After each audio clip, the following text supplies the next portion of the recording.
नमस्कार. एबी मराठीमध्ये आपलं स्वागत आहे. नीरा खोऱ्यातील वीर धरणामधून सोडण्यात येत असणाऱ्या विसर्गामध्ये वाढ केली जाणार आहे. त्याचबरोबर नीरा खोऱ्यामध्ये असलेल्या नीरा देवघर धरणामधूनही आज सकाळी 6:30 वाजल्यापासून नीरा नदीमध्ये विसर्ग सोडण्यास सुरुवात झाली आहे. हे पाणी नीरा नदीतून वीर धरणामध्ये येणार आहे आणि त्यामुळेच वीरचा विसर्ग वाढवलेला आहे.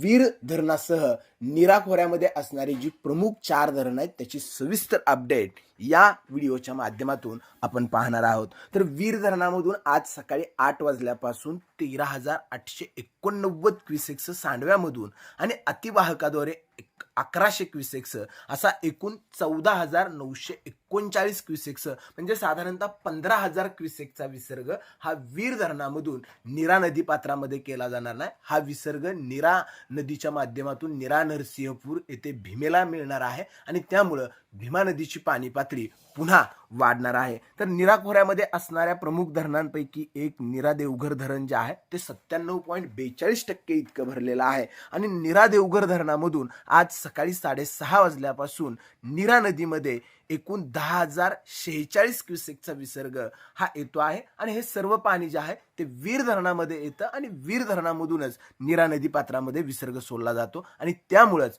वीर धरणाचा विसर्ग वाढवला जातोय. एकूण आपण बघितलं तर नीरा खोऱ्यामध्ये असणारी सर्वच धरणं आता पूर्ण क्षमतेनं भरत आहेत. त्यामध्ये भाटघर धरण आहे ते 90.64% इतकं भरलेलं आहे.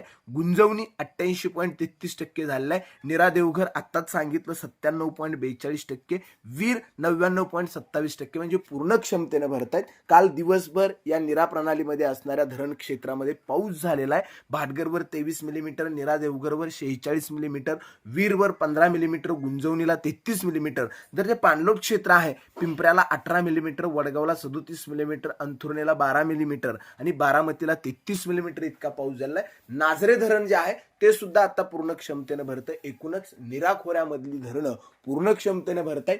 पाऊस पडला का या धरणामधले विसर्ग हे नीरा नदीमध्ये करावे लागणार आहेत आणि त्यामुळेच त्या ठिकाणी नीरेमधून भीमेमध्ये मोठ्या प्रमाणामध्ये पाणी येण्याची शक्यता आहे. जर पाऊस मोठा झाला तर नीरा आणि भीमा या दोन्ही नदीकाठी मात्र आता पुराचा धोका कायम आहे.